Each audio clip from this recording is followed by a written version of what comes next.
The sternest warning to Pakistan by an American leader, U.S. President Donald Trump has put Islamabad on notice, declaring it has much to lose by continuing to harbor terrorists and hinting at a direct action within that nation. Outlining a new strategy for Afghanistan and South Asia before a meeting of 2,000 U.S. military personnel at Fort Myer near Washington, he forthrightly accused Pakistan of giving safe haven to agents of chaos, violence and terror.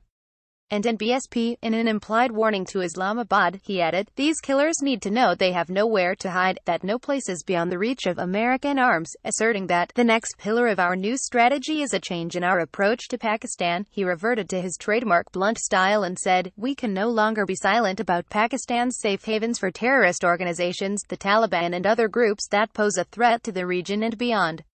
Pakistan has much to gain from partnering with our effort in Afghanistan," he added. "It has much to lose by continuing to harbor terrorists." In the strongest accusation coming from a U.S. president, he forthrightly accused Pakistan of giving safe haven to agents of chaos, violence and terror.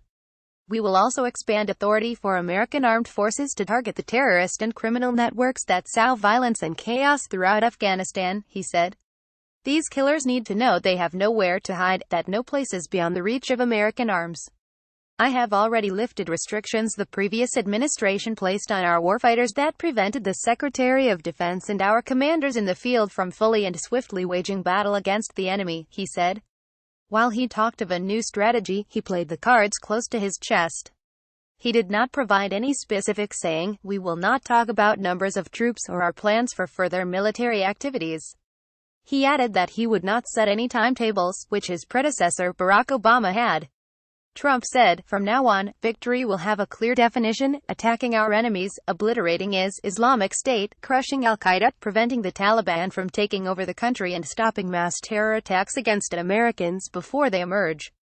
Another important change to U.S. policy that he announced was a break from the failed policies of his predecessors to build democracies around the world, sometimes at the point of a gun as in Iraq.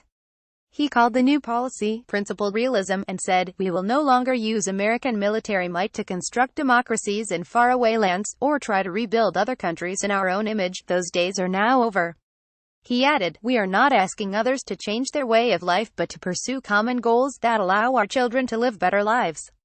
He raised the specter of nuclear threats at two levels. "We must prevent nuclear weapons and materials from coming into the hands of terrorists and being used against us," Trump said.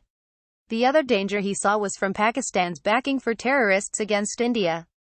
"The threat is worse because Pakistan and India are two nuclear-armed states whose tense relations threaten to spiral into conflict," he said. Errol Lewis can be reached at errol.eladians.in.